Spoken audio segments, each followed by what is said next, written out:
ప్రపంచం తన పేపర్పై ఎరుపు రంగును రాసుకుంటోంది. ఇటు రష్యా తుపాకీ శబ్దం ఇంకా ఆగలేదు.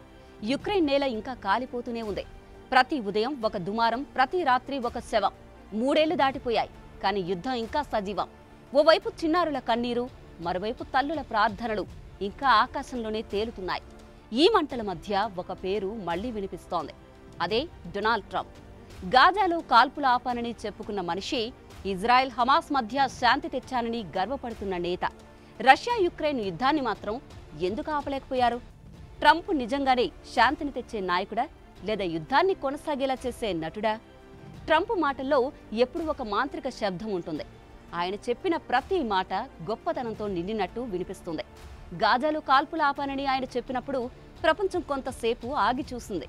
ఆయన తనను ఒక శాంతి మంత్రంగా చూపించుకోవాలనుకుంటున్నారు. ఆయన తన చేతిలో ప్రపంచం శాంతిగా ఉందనే నమ్మకంతో మాట్లాడారు. గాజాలో ఒప్పందం జరిగిందని ఆయన గర్వపడ్డారు.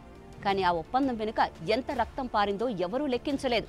పలు దేశాల ఒత్తిడి, నాటకీయ మార్పులు, ఆగ్రహంతో కదిలిన నేతల మధ్య ఒక చిన్న విరామం మాత్రమే అది. ట్రంప్ మాత్రం దాన్ని తన విజయమని చెప్పుకున్నారు. తన నైపుణ్యంతో శాంతి తెచ్చానని జనం ముందు ప్రకటించారు. ఆయనకు మీడియా మళ్లీ వేదిక ఇచ్చింది. కానీ గాజా మంటలు ఇంకా పొగలు చిమ్ముతూనే ఉన్నాయి. శాంతి కాగితం మీద మాత్రమే ఉంది, నేల మీద కాదు. ఇటు ఈజిప్ట్, ఖతార్, ఇజ్రాయెల్, హమాస్ పేర్లు గాలిలో తేలుతున్నప్పుడు ట్రంప్ ముఖం తెర మీద మెరిసింది. ఆయన తనను గెలిచిన వాడిగా చూపించుకున్నారు. కానీ నిజమైన శాంతి మాత్రం ఇంకా దూరంలోనే ఉంది. ఇటు యుక్రెయిన్ యుద్ధంలో ట్రంప్ చేసిన ప్రతి ప్రయత్నం ఒక గాలి బుడగలా మారిపోయింది. ఆయన కొన్నిసార్లు పుతిన్పై ఒత్తిడి తెచ్చారు, మరికొన్నిసార్లు జెలెన్స్కీని మందలించారు. ఒకరోజు రష్యాపై ఆంక్షలు విధిస్తానన్నారు, మరుసటి రోజు ఆయుధాల వాగ్దానాలతో యుక్రెయిన్ వైపు చూశారు. కానీ ఫలితం మాత్రం శూన్యం. యుద్ధం ఆగలేదు, మరణాలు ఆగలేదు. ప్రతిసారి ఆయన మాటలతో ప్రపంచం ఊపిరి బిగబట్టింది. కానీ యుద్ధపు మేఘాలు మరింత నల్లగా మారాయి. అమెరికా ఆర్థిక వ్యవస్థ దెబ్బతింటుందనే భయం ఆయన్ను వెనక్కి లాగింది. యూరప్లో మిత్రదేశాల ఒత్తిడి ఆయనను గందరగోళంలో పడేసింది. ఒకవైపు రష్యాపై ఆంక్షలు పెడదామని అనుకున్నా, మరొక వైపు చమురు, గ్యాస్ మార్కెట్లు కూలిపోతాయనే భయం. ఇంతలో పుతిన్ తన ఆట మొదలెట్టారు. ట్రంప్ ప్రతి మాటను, ప్రతి ఉత్సాహాన్ని ఒక పావులా ఉపయోగించారు. అలస్కాలో సమావేశం జరగబోతుందని వార్తలొచ్చాయి. ఆ వెంటనే రష్యాపై కొత్త ఆంక్షలు నిలిచిపోయాయి. పుతిన్ ప్రతిసారి ఒక వాగ్దానంతో ట్రంప్ ఉత్సాహాన్ని తగ్గించారు. ట్రంప్ శాంతి కోసం కదలాడగా పుతిన్ తన ప్రణాళికలను ముందుకు తీసుకెళ్లారు.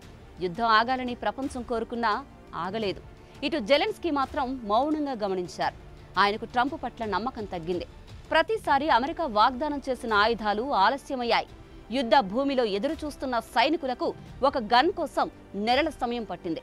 యుక్రెయిన్ ఓటమి యూరప్కు ప్రమాదమని ట్రంప్ తెలుసుకున్నాడు. కానీ నిర్ణయం తీసుకోవడంలో తడబడ్డారు. ఒకరోజు మద్దతు ఇచ్చారు, మరుసటి రోజు వెనక్కి తీసుకున్నారు.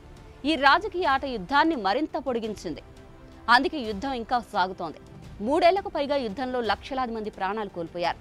లక్షల కుటుంబాలు తమ నివాసాలను విడిచిపెట్టాయి. చిన్నపిల్లలు బంకర్లలో నిద్రిస్తున్నారు. ఇది కేవలం రాజకీయ ఆట కాదు, ఇది మానవ దుస్థితి. కానీ ట్రంప్ మాత్రం తన వేదికల మీద శాంతి, ఒప్పందం, మహత్తర నైపుణ్యం అంటూ ప్రసంగాలు చేస్తున్నారు. ఆయనకు ప్రపంచం ఒక ప్రదర్శన, యుద్ధం ఒక కథ, రక్తం ఒక హెడ్లైన్. ఈ కారణంతోనే ఉక్రెయిన్ పొలాల్లో ఇంకా బాంబులు పడుతూ ఉన్నాయి. రష్యా వైపు తుపాకులు ఇంకా దంచుతున్నాయి. ఇదంతా చూస్తే ట్రంప్ గురించి ఓ విషయం అర్థమవుతుంది. యుద్ధాలను ఆపుతున్నానని చెప్పుకుంటున్న ట్రంప్ హీరో కావాలనుకున్నాడు, కానీ ప్రపంచం ఆయన్ను ఒక నటుడిగానే చూస్తోంది. మరి ఈ ఎపిసోడ్పై మీరేమంటారు? మీ అభిప్రాయాన్ని కామెంట్ చేయండి.